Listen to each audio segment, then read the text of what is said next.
Throughout this crisis, the world has turned to journalists who live in Ukraine to get a first-hand perspective of what's happening. One of these journalists is named Ali-Alem Kent. Ali-Alem Kent was among the many people in Ukraine forced to flee the country for the refugee camps in neighboring Poland. Since arriving in Poland, Ali-Alem Kent and her reporting partner, Romana Isabella, have been documenting the experiences of Ukrainian refugees for a video project called Diaries in Exile. Their work puts a human face on the victims of this war by capturing not just their trials and hardship, but also moments of laughter and levity experienced by real people keeping hope alive every day.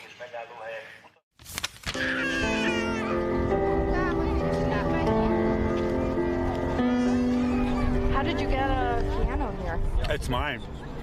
I used to travel this piano everywhere I go. Wow, how do you travel with it? See a trailer over there? Mm-hmm. That's the piano home.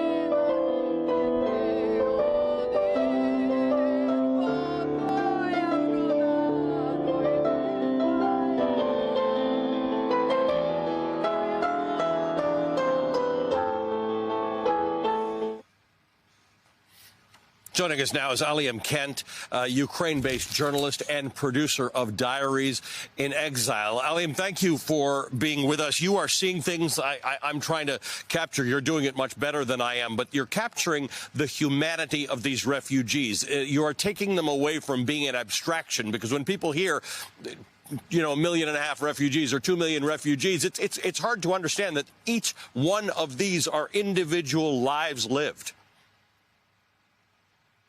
Yes, thank you. That's exactly what we're trying to do with this series. I want to ask you about some of the lighter moments. There aren't really light moments in refugee sites, but one of the things you did happened during an interview with a 17-year-old boy from Odessa, and your reaction. I just want to play that for our audience. Да и в принципе ситуация, многие ничего не понимают, ну как бы тут все ясно. Ну, насчет вот этого, то, что политика только в этом всем виновата, как бы народ ни в чем не виноват. Кто потерял бабушку? Отзовите. Кто потерял бабушку?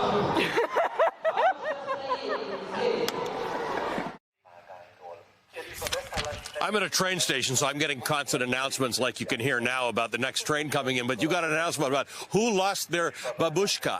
There is some strength in the human spirit in which people laugh, they tell jokes, they are trying to grab some little piece of life to continue on, even in this horrible situation. Yes, 100%. While Romana and I are running around trying to capture these human moments, we find, you know, pain that we share alongside with these people. We find humor. I'd say that that's how this war is also being perceived. I mean, my friends and I were reading the news constantly, but we're also sharing memes with each other. It's a very Ukrainian way, I'd say, of coping and being able to live through this process. Every last person I talk to ends when they talk to me in an interview with the expression, glory to Ukraine, Slava Ukraine. They all talk about the fact that they are going home, not that they hope they're going home. What is it about the Ukrainian spirit that is allowing the people to stay back and fight and everybody who leaves to say, we're going back? I think that's just who Ukrainians are at their core. The rest of the world is really meeting the people for the first time for many.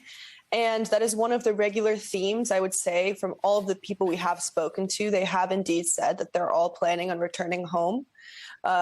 When asking what's next, it's a very scary question. Many people are lost. They don't know what's going to happen next. But the one thing they have in mind is going back and rebuilding their country on their own. And that really tells the spirit and the belief that the people have in themselves and their country, and it's why many haven't lost hope.